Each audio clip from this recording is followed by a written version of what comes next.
Salamat po sa inyong pakikibahagi sa programang Kitagpuin ng Diyos, ilang sandaling pagbubulay-bulay ng salita ng katotohanan.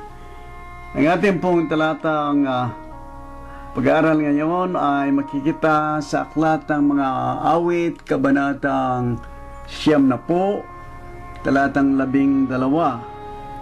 Ganito po ang mababasa natin. Kaya ituro mo sa amin ang pagbilang ng aming mga karawan upang kami ay mangagtamo sa amin ng pusong may karunungan.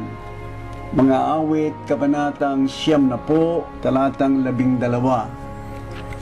Sa araw na ito, ako'y 70 taong gulang na, October 2nd, 2010, at ang sabi ng ating kabanata nitong Salmo 90, talatang 10, ang mga kaarawan ng aming mga taon ay 70 taon, o kung dahil sa kalakasan ay umaabot ng 80 taon.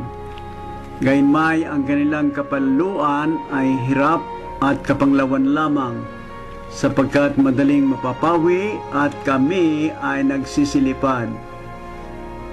Kaya noong ipaalala sa akin ng isang kapatid na malapit na kaming maging 70 taon, na ang ibig sabihin niya ay matatapos na aming paglalakbay dito sa lupa at patungo na kami sa langit at sa kay Kristo, sapagkat ito'y lalong mabuti. Gayunmay ang mananatili sa laman, sabi po ni Apostol Pablo, ay siyang lalong kailangan dahil sa inyo. Kaya sabi ko sa kapatid, meron pa tayong dagdag na bonus upang ipagpatuloy ang paglilingkod sa Panginoong Hesus habang hinihintay natin ang kanyang maluwalhating pagbabalik. Kailanman hindi nagkakamali ang salita ng Diyos, sapagkat ngayong ako ay umabot na sa ganitong edad. Nagsisimula na ako sa ikalawang bahagi ng talatang 10 na sinasabing, o kung dahil sa kalakasan ay maabot na ng 80 taon, gayunmay ang kanilang kapalaluan ay hirap at kapanglawan lamang, katulad po ng marami ng di nakatutuwang nararamdaman sa katawan. Ngunit kukuhanin ko na ang katwiran ni Apostol Pablo na ang manatili sa laman ang siyang lalong kailangan dahil sa inyo. At sa pagkakatiwalang ito ay aking nalalaman na ako'y mananatili, oo, at mananatili ako nakasama ninyong lahat sa ikasusulong ninyo at ikagalak sa pananampalataya. Pilipos 1:23 hanggang 25. Mga kapatid kay Kristo, ang ibig sabihin ng pagbilang ng ating mga kaarawan ay ating pahalagaan ang bawat araw o ang bawat sandali sa ating buhay, sapagkat ang bawat sandali na masasayang ay di na kailanman may babalik pa. Sabi ng salita ng Diyos, ito'y parang tubig na nabuhos sa lupa na hindi na maaaring masasalok pa. Bakit pa kailangan pang ipanalangin na tulungan tayo ng Diyos na magbilang ng ating mga kaarawan, tulad ng sinasabi ng salmista sa ating talata? Ituro mo sa amin ang pagbilang ng aming mga kaarawan upang kami ay magtamo sa amin ng pusong may karunungan.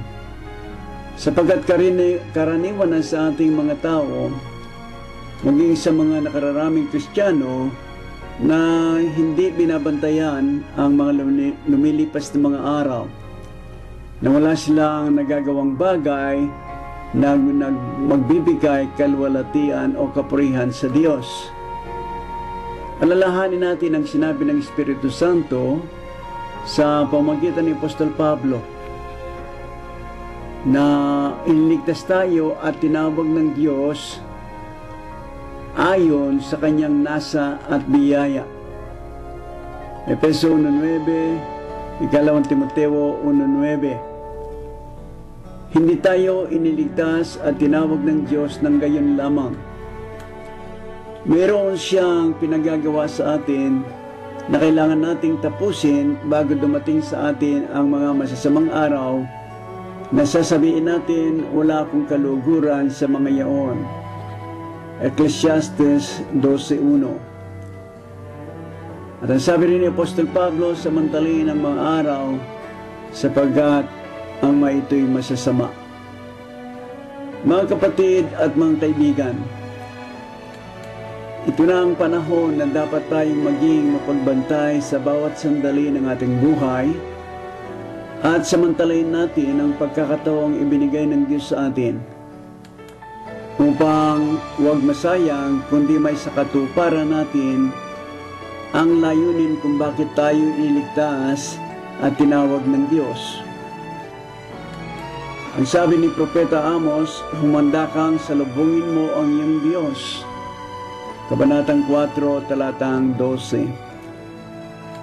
Gamitin natin ang ating araw para sa Panginoon upang masasabi nating handa tayong sumalubong sa Kanya sa araw ng Kanyang pagdating. Manalangin po tayo. Ama naming Diyos, tulungan mo po kami sa pamamagitan ng Espiritu Santo na mapanghalagaan namin ang bawat sandaling ibinibigay mo po sa amin upang maganap po namin ang layunin ng pagkaligtas at pagkatawag namin sa inyo. Sa inyo pong ikaluluwalhati at ikapupuri. Sa ngalan po ng aming Panginoon Hesus, inihiling namin ang lahat ng ito. Amen.